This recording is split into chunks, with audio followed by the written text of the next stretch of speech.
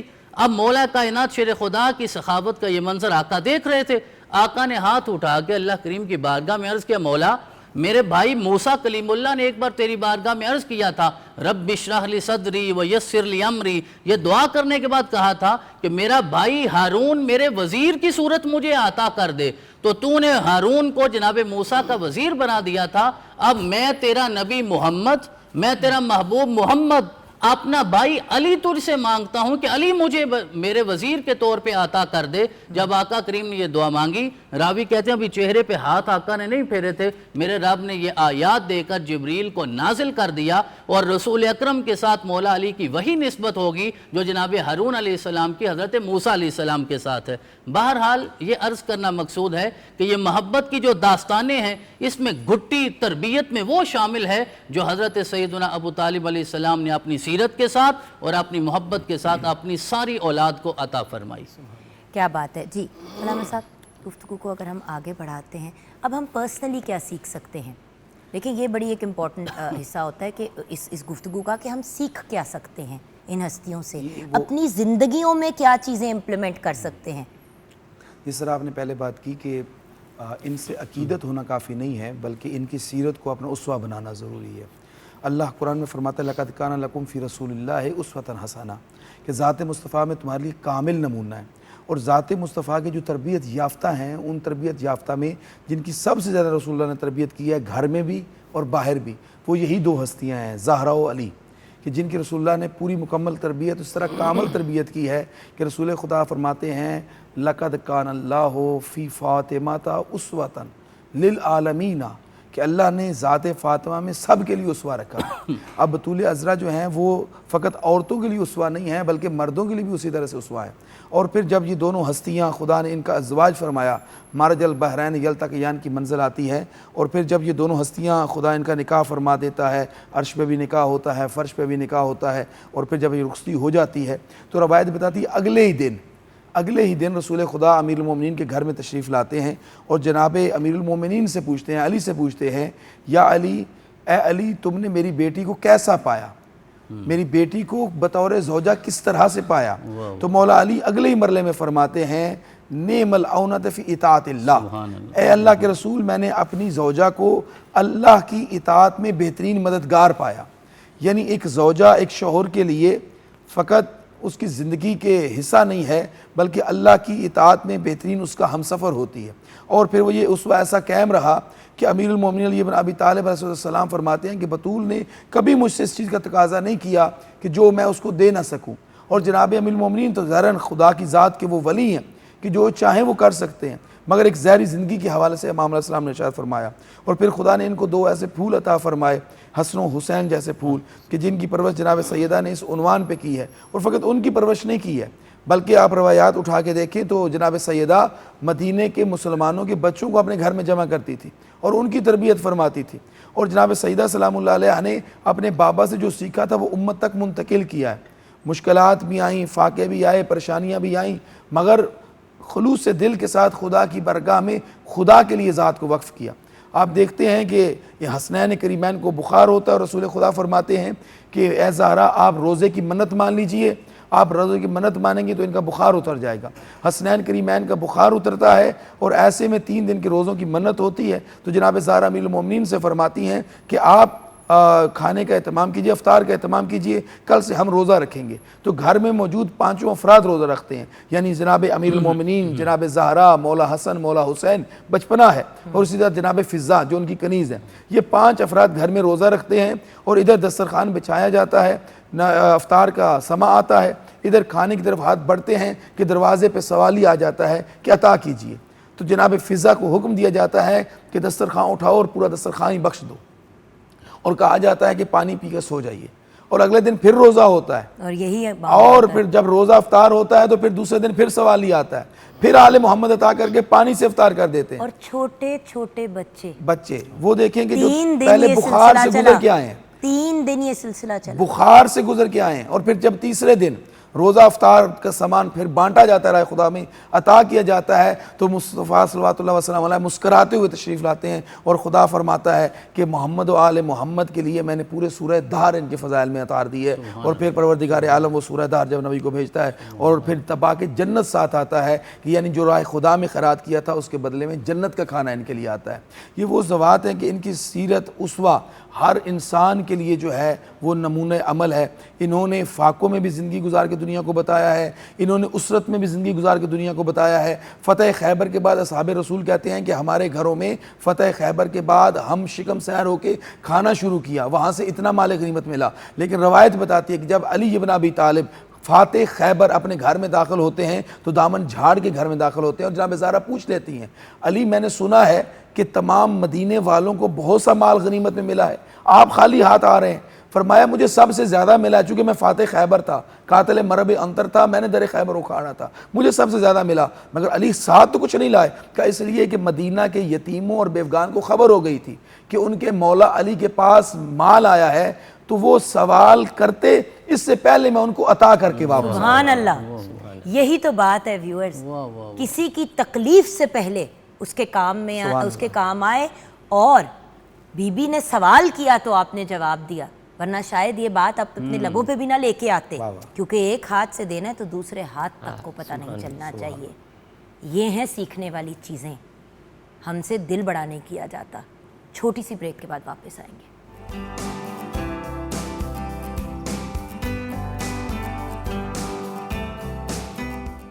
Welcome back from the break viewers. آئیے kitchen میں نظر ڈالتے ہیں اور دیکھتے ہیں کہ کیا سچویشن ہے. جی شیفا نے جی جو گناپی جو ہے ہمارا کابلی پلاؤ, پشاوری بیسکلی کابلی پلاؤ جو ہے وہ ریڈی ہو گیا ہے. ساتھ میں ہم نے ٹماٹر کی چٹنی کے ساتھ اس کو سرو کیا. یہ کمپلیٹ میل ہے, میرا نہیں خیال کہ آپ کو اس کے ساتھ اور کسی رائتا یا کسی کباب اور جو وغیرہ آپ کی نے ضرورت طریقہ بتایا ہے وہ بہترین طریقہ ہے. It's very very simple and uncomplicated. اور دیکھیں ویورز, آپ سے باتیں کرتے کرتے ہی شو کے دوران ہی چیزیں تیار ہو گئی ہیں. سو جو لوگ یہ کمپلین کرتے ہیں نا کہ ہمیں ٹائم نہیں ملتا, ویورز ملٹی ٹاسکنگ سے ہی چیزیں مینیج ہوتی ہیں. آج ہم جن عظیم ہستیوں کی بات کر رہے ہیں وہ 50 کام ایک ساتھ کر رہی ہوتی تھی, اور کبھی انہوں نے اف تک نہیں کی, اور ہم 1-2 چھوٹے موٹے کام کرتے ہوئے بھی اتنا اس کے ساتھ ڈرامہ ایڈ کر دیتے ہیں کہ اٹس اننیسیسری. یہ جو ایام آتے ہیں, جو وقت آتے ہیں جب ہمیں بات کرنے کا, سیکھنے کا موقع ملتا ہے ویورز, ان موقعوں پہ پھر ہمیں وہ چیزیں ابزارب بھی کرنی چاہیے, بالکل, نہ کہ صرف ہم گفتگو کر کے بات کر کے سوچے کہ ہم نے اپنا فرض پورا کر دیا. ایسا ہی رائٹ, بالکل. Thank you so much. Welcome. جی ڈاکٹر صاحب, تو پھر آج کی اگر ہم اپنی گفتگو کو کنکلوڈ کریں, اس سے کچھ حاصل کریں, تو وہ کیا ہے؟ جی جس طرح آپ خود بھی بار بار ارشاد فرما رہی ہیں نا کہ ہمیں سیکھنے میں کیا ملے گا, ان 2 ہستیوں کی فضیلت کا تذکرہ تو ہوتا ہے, سیرت سے ہمارے لیے رہنمائی کیا ہے. تو سب سے بڑی چیز یہ ہے کہ اگر ہم نے زہد و عبادت کو سیکھنا ہے تو ان 2 ہستیوں کی بارگاہ میں ہمیں حاضر تو ہونا ہوگا. ایک مشہور حدیث ہے, حدیث جبریل کے نام سے ہم اسے جانتے ہیں, کہ نبی اکرم علیہ تحیت و ثنا نے ارشاد فرمایا جبریل کو کہ یہ بتائیے کہ احسان کیا ہوتا ہے. تو انہوں نے کہا احسان یہ ہے کہ ان تعبد اللہ کأنک تراہ وَإِن لَمْ تَكُنْ تَرَاهُ فَإِنَّهُ يَرَاكَ. احسان یہ ہے کہ تم اللہ کی عبادت ایسے کرو گویا کہ تم اللہ کو دیکھ رہے ہو. اگر یہ کیفیت نہ ہو سکے تو اتنا تو ہو نا کہ وہ تمہیں دیکھ رہا ہے. مولا کائنات شیر خدا جناب علی المرتضیٰ علیہ السلام نے وہ نماز پڑھ کے, وہ سجدہ کر کے ہمیں دکھایا ہے. آپ سے کسی نے سوال کیا اور سوال کرنے والا غیر مسلم تھا, اس نے کہا علی جسے دن میں 5 مرتبہ سجدہ کرتے ہو کبھی اسے دیکھا بھی ہے یا نہیں دیکھا؟ تو مولا نے ارشاد فرمایا میں اس وقت تک دوسرا سجدہ ہی نہیں کرتا جب تک وہ نقاب اٹھا کے مجھے اپنا دیدار نہیں عطا فرما دیتا. اب جب دل کی آنکھ سے دیکھنا ہے, آپ لوگ دنیا سے ہی نہیں باہر نکل پا رہے, روح سے دیکھنا ہے. وہ سجدہ جب آپ کو نصیب ہو جائے گا تو پھر محویت کا عالم یہ ہے کہ مولا ایک جنگ میں ہے اور آگ پہ مبارک ایڑی میں تیر لگ جاتا ہے. دوستوں نے نکالنا چاہا تو ظاہری طور پہ تکلیف کا احساس ہوا, تو آپ نے ارشاد فرمایا جب میں تکبیر تحریمہ کہہ کر دنیا و ما فیہا کو اپنے اوپر حرام کر کے اپنے رب کی بارگاہ میں چلا جاؤں گا تو پھر تیر نکال لینا. آپ نے تکبیر تحریمہ کہی, کائنات کو خود پہ حرام کر دیا, اللہ کی بارگاہ میں پیش ہو گئے, سجدہ ریز ہو گئے. اب ذرا دیکھیے, اندازہ کیجئے میں اس خالق کی کیا تعریف کروں جسے سجدے میں جا کے علی بھی کہہ رہا ہے سبحان ربی الاعلیٰ. تو وہاں علی جھک جاتے ہیں جا کر, تیر نکالا جاتا ہے, یوں نکلتا ہے جیسے مکھن میں سے بال نکلتا ہے. نماز ختم ہو گئی, آقا نے سوال کیا کہ بھئی تیر نہیں نکالا, کہنے لگے ہو گیا, پہلے تو تکلیف تھا, احساس تھا, اب آپ کو پتہ نہیں چلا. تو آپ نے ارشاد فرمایا اللہ کی عزت کی قسم جب میں نماز میں جاتا ہوں تو سوائے خدا کے کائنات میں مجھے کچھ یاد نہیں رہتا. تو جب ہم رب اور ان کی ان عظیم ہستیوں سے جڑ جائیں گے جی اور اللہ کی ماننا شروع کر دیں گے, صرف ان کو مانیں گے نہیں, جی تو پھر ہم سرخرو ہو جائیں گے زندگی میں بھی اور آخرت میں بھی. اور بڑا سمپل فارمولا ہے, کوئی اتنا اوکھا تو نہیں ہے. لوگ کہتے ہیں what is the meaning of life, ہر جگہ آپ آج کل پڑھیں what is the art of living, the secret. کوئی سیکرٹ نہیں ہے, یہی بات ہے اور بڑی سمپل سی ہے, اور یہ تو عرصہ ازل سے چلتی آ رہی ہے. اور وہی اسوہ حسنہ ہے جس کی طرف قبلہ نے ارشاد فرمایا اپنی ابتدائی گفتگو میں کہ مولا علی اور جناب زہرا پاک کو میرے رب نے ہمارے لیے بہترین نمونہ بنا کے بھیجا ہے. اور آپ نے بھی اشارہ کر دیا وہ ہستیاں تو موجود ہیں لیکن درمیان میں جو فاصلے قائم ہو گیا انہیں ختم کرنا ہے. یہ خلیج بڑھتی جا رہی ہے نا, تو صرف گفتگو کی حد تک ہم محدود ہو گئے اور رہنمائی حاصل کرنا ممکن نہیں رہا. اب جناب زہرا پاک جو سیدۃ نساء العالمین ہیں اور ملکہ ہیں فردوس بری کی, اور حسن اور حسین کی اماں حضور ہیں جن کے قدموں میں جنت ہے, جو میرے بھائی کلام پڑھ رہے تھے. اب دیکھیے وہ ہستی جب رات کو سجدہ کرتی ہے, جن کے قدموں میں جنت ہے, جنت کے سرداروں کی, صرف پیروں تلے جنت نہیں ہے, ان لوگوں کی جنت ہے جن کو ہم لوگ کہتے ہوئے بھی بڑی دفعہ سوچتے ہیں یہ تو ہستیاں ہیں. واقعی یہ ہستیاں وہ باکمال ہیں کہ ان کے لیے تصور انسان سے بالا ہے. جی ابھی آپ نے تھوڑی دیر پہلے بات کی کہ جب گھر میں امیر المومنین تشریف فرما ہوتے تھے تو جناب سیدہ روٹیاں بنا رہی ہوتی تھی اور مولا علی چولہا روشن کر رہے ہوتے تھے. مولا علی چکی چلاتے تھے, جناب سیدہ دانے ڈال رہی ہوتی تھی.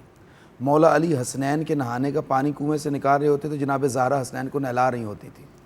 جناب سیدہ جھاڑو لگا رہی ہوتی تھیں اور جناب امیر المومنین علیہ السلام گھر کی باقی چیزوں کو درست اپنی جگہ پہ رکھ رہے ہوتے تھے. یعنی یہ وہ اسوہ ہے کہ جو ممبروں سے بھی بیان نہیں ہوتا.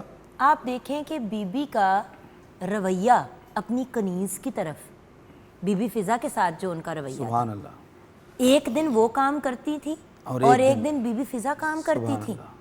کون کرتا ہے یہ؟ فقط اتنا نہیں, آج کل کے زمانے میں جہاں پہ اتنی فریڈم اینڈ رائٹس کی بات ہوتی ہے وہاں پہ بھی نہیں ایسا ہوتا. فقط اتنا نہیں ہے بلکہ کنیز کی تربیت اس عنوان پہ کی. وہ حبشی تھی, یہ عرب ہیں, وہ حبشی ہیں. حبشی تو عرب کو اپنے قریب, عرب جو ہے حبشیوں کو بھٹکنے نہیں دیتے تھے, لیکن جناب سیدہ نے اس انداز سے تربیت کی کہ جناب سیدہ کی ہجات مبارکہ کے بعد جتنا عرصہ جناب فضا زندہ رہی ہیں, جناب فضا کے لیے تاریخ نے لکھا ہے کہ جناب فضا جو کلام کرتی تھی وہ قرآن سے بات کرتی تھی. یعنی کوئی بھی ان سے بات کرتا تھا وہ صرف قرآن کی آیت پڑھتی تھی, قرآن کی آیت کے سوا کوئی نہیں پڑھتی تھی. یعنی ناطق قرآن کے گھر میں ڈیوٹی دینے کے بعد وہ متکلمہ بالقرآن ہو گئی تھی, جن جناب فضا کی آپ بات کر رہے ہیں. اور جناب فضا آپ دیکھیں کہ یہ خود کربلا کی پوری جتنی بھی روداد کربلا ہے, جو تاریخ کربلا ہے, اس میں جناب سیدہ کے گھر میں پلنے والی, پرورش پانے والی جناب فضا کا ایک مرکزی کردار نظر آتا ہے. بالکل وہ کردار نظر آتا ہے کہ جو فقط کربلا میں نہیں ہے, دربار کوفہ ہو, بازار شام ہو, بازار کوفہ ہو, یہ ہر منزل پہ دربار شام میں بھی جناب فضا کا ایک بہترین کردار ہے جو جناب سیدہ نے ان کی تربیت فرمائی. اور جناب سیدہ کے حوالے سے میں عرض کرنا چاہوں گا, دیکھیے گا کہ وہ ایک منزل پہ بیٹی ہے تو رحمت للعالمین کی, سبحان اللہ, یعنی رحمت ہے تو رحمت للعالمین کے لیے. اگر وہ اپنے ایمان ہے شعور کا تو کل ایمان کی, سبحان اللہ. اور اگر جنت ہے جناب سیدہ کے قدموں میں تو سرداران جنت کی. یعنی وہ بطور ماں دیکھیں تو بے مثل ہے, بطور بیٹی دیکھیں تو بے مثل ہے, بطور زوجہ دیکھیں تو بے نظیر ہے, بے مثل ہے, اور بطور مالکہ گھر دیکھیں تو جناب فضا کی نسبت سے تو بے مثل ہے. پورے عرب میں ایسی کوئی صحابیہ نہیں, کوئی صحابی نہیں اور کوئی ولی نہیں گزرا کہ جس نے اپنی کنیز کی اس طرح سے تربیت کی ہو کہ کنیز کو بھی متکلمہ بالقرآن بنا دیا ہو. خود ناطقہ قرآن ہے اور کنیز متکلمہ بالقرآن ہے. اور پھر امام حسنین کریمین کی جو تربیت فرمائی, اور فقط ان کی نہیں جو بیٹیوں کی تربیت فرمائی, کہ کربلا کے منجدھار میں جب اسلام کی کشتی, اسلام کی ناؤ کو نا خدائے اسلام حسین ابن علی نے ایک سمت دی تو اس سمت کے بعد پھر جب حسین کا سر نیزے پہ بلند ہو کے کوفہ کے بازاروں میں اور کوفہ کے درباروں اور شام کے بازاروں میں جا رہا تھا، تو ایسے لمحے میں حسین ابن علی کی آواز کو بن کر جناب ثانیہ زہرا نے جو خطبے پڑھے ہیں اور جناب ام کلثوم سلام اللہ علیہ نے جو خطبے دیے ہیں، یہ دونوں بہنوں کے کیفیت خطبے. میں سوچیں کہ آپ نے خطبے دیں، اس کیفیت میں تو انسان کا دماغ سن ہو جوگن جاتا بہن جب بندہ دفن ہو جائے نا تو بہنوں کے بھائی بہنوں کے عزیز و اقارب کے جو غم ہیں وہ مندمل ہونا شروع ہو جاتے ہیں دنوں کے گزرنے کے ساتھ ساتھ. اور جس کے بھائی کا سر اس کے معامل کے آگے آگے چل رہا ہو، اور جس کے بھائی کا سر فقط وہاں تک نہ چل رہا ہو بلکہ جب کوفہ کے دربار میں جاتی ہیں اور عبید اللہ ابن زیاد کہتا ہے کہ تو نے دیکھا زینب کہ خدا نے تم کے ساتھ کیا کیا، تو بی بی زینب فرماتی ہیں ما رأیت الا جمیلا، میں نے ہر منزل پہ جمال خدا دیکھا ہے. اور پھر جب یزید کے دربار میں جاتی ہیں تو یزید شعر پڑھتا ہے اور شعروں میں کہتا ہے کہ کوئی اسلام نہیں تھا، کوئی قرآن نہیں تھا، کوئی وحی نازل نہیں ہوئی، یہ بنی ہاشم نے حکومت کے لیے سب کیا تھا. تو ایسے میں بی بی اعلان کرتی ہے کہ کئی دک وسسایک واللہ لا تمہو ذکرنا، اے یزید تو جتنی چالیں چل سکتا ہے چل، جو تو فریب کر سکتا ہے کر، خدا کی قسم تو ہمارے ذکر کو نہیں مٹا سکے گا. اور ایسے میں بی بی کا خطبے کے دوران اذان کا وقت ہوتا ہے، اذان شروع ہوتی ہے، بی بی خاموش ہو جاتی ہے. جب پہنچتا ہے مؤذن اس بات پہ اشہد ان محمد رسول اللہ، تو پھر جناب ثانیہ زہرا رسول خدا کی نواسی، زہرا کی بیٹی، حیدر قرار کی لخت جگر، یزید کو مخاطب کر کے فرماتے ہیں یزید بتا یہ محمد تیرا نانا ہے یا ہمارا نانا ہے. واہ واہ. یعنی وہ ایسا صبر کا پہاڑ جناب سیدہ زہرا نے قائم کر دیا کہ جو تابد اسلام کو بچا کر، اسلام کے خانوادے کو بچا کر، رسول کی اطرت کوثر کو بچا کر جہاں سے بات شروع کی تھی، امام سجاد کو مدینے لائی اور قبر رسول پہ امام سجاد کو لا کہا یا رسول اللہ دین بھی بچا لائی ہوں اور آپ کی نسل بھی بچا لائی ہوں. سبحان اللہ، بے شک. اور اسی نوٹ پہ آج کے شو کو کنکلوڈ کریں گے. جی میرے پیارے بھائی. اہل نظر کی آنکھ کا تارا علی علی،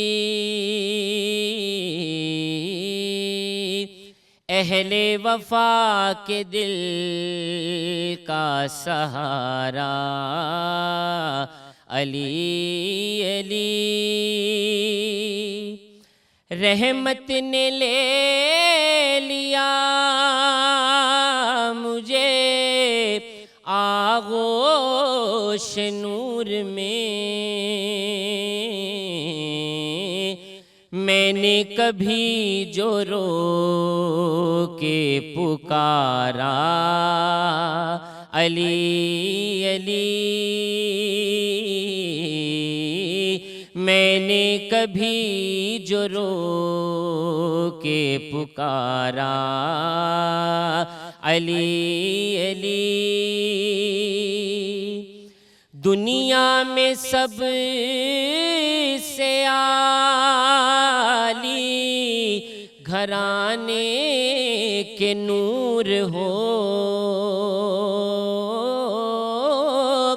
دنیا میں سب سے عالی